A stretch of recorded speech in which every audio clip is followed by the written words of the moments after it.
When you deal with an evil person, you don't realize it at first. They don't arrive with red eyes, a devil's smile, or thunder behind them. No, they come quietly, with charm, with warmth, with the appearance of someone harmless.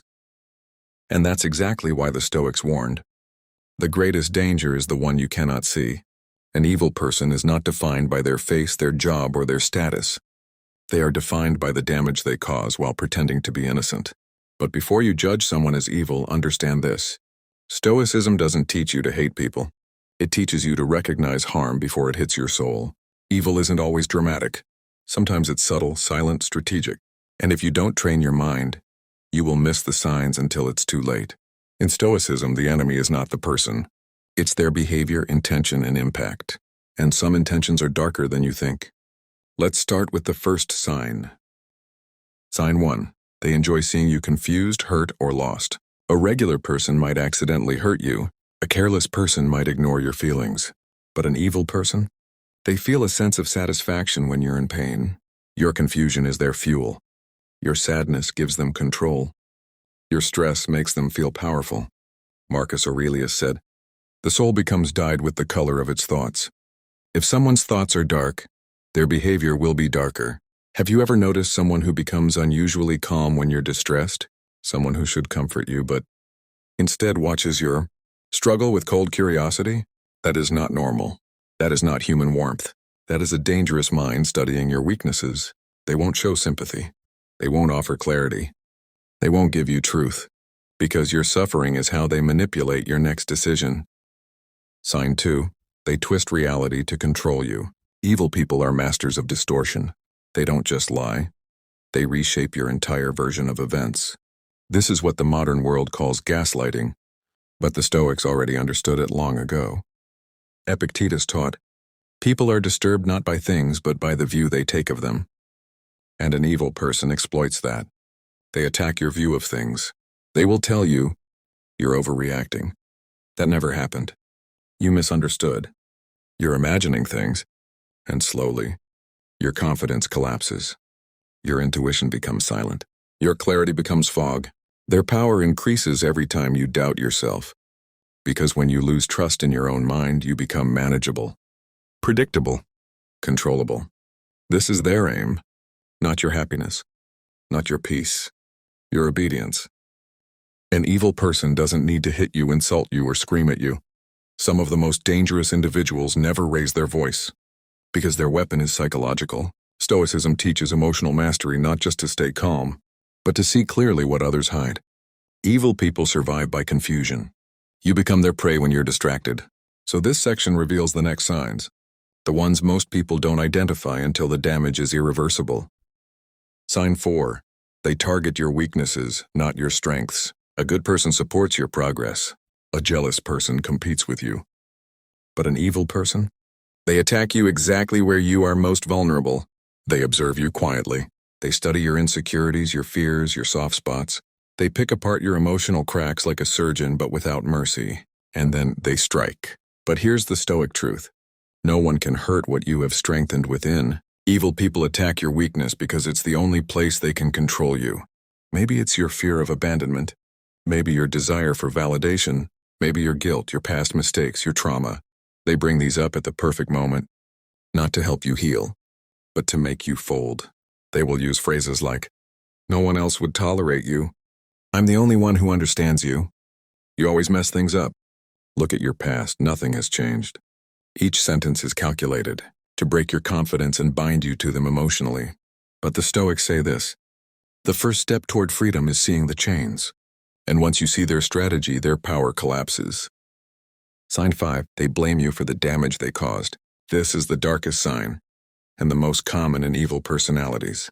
They hurt you, betray you, manipulate you, and then twist the narrative so you become the villain. Why? Because evil people cannot handle accountability. Responsibility feels like death to them, so they escape it by projecting it onto you.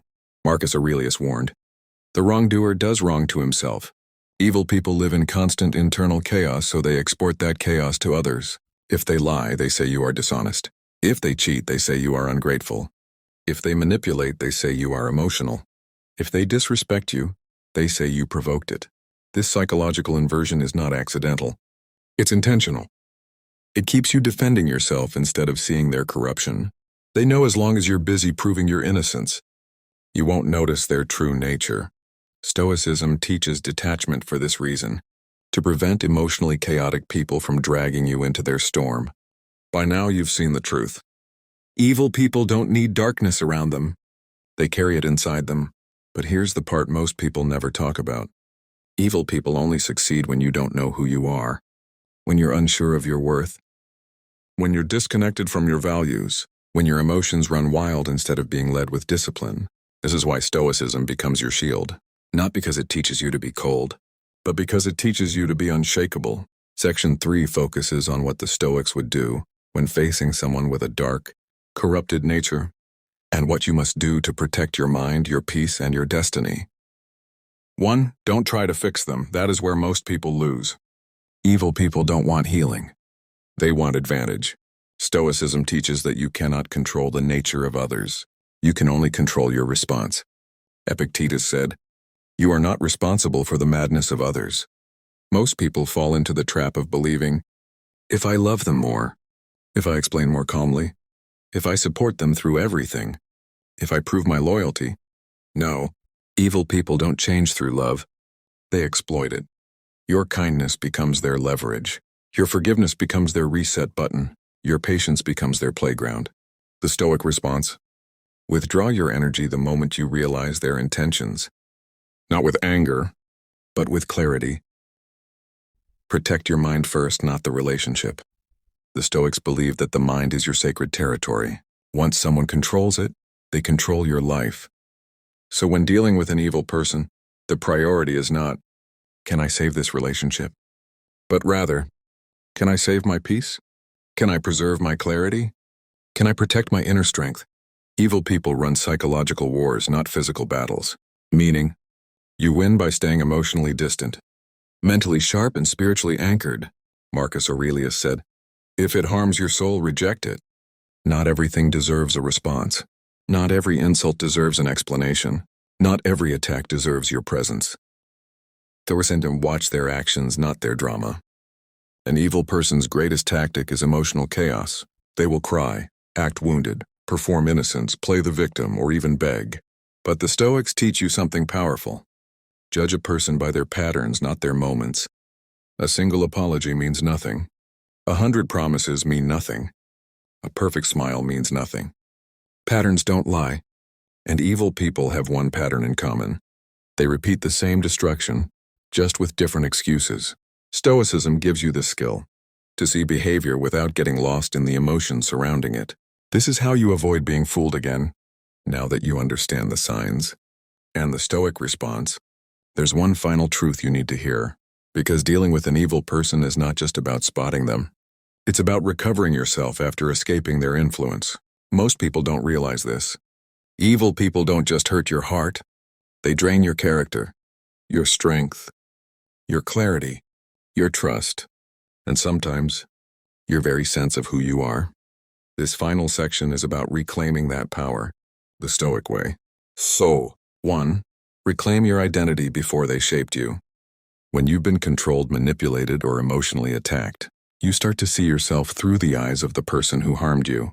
Stoicism says the greatest victory is returning to yourself. Who were you before they confused you? Before they made you feel unworthy? Before they made you doubt your instincts? You must return to that version, not by rewinding life, but by cleansing your mind of the lies they installed. This is why Marcus Aurelius taught, reject the false narrative. You are not weak. You are not broken. You are not less. You were simply exposed to an evil mind. So, 2. Rebuild your emotional boundaries. Evil people cross boundaries so consistently, you begin to lose the ability to defend yourself. Stoicism restores that.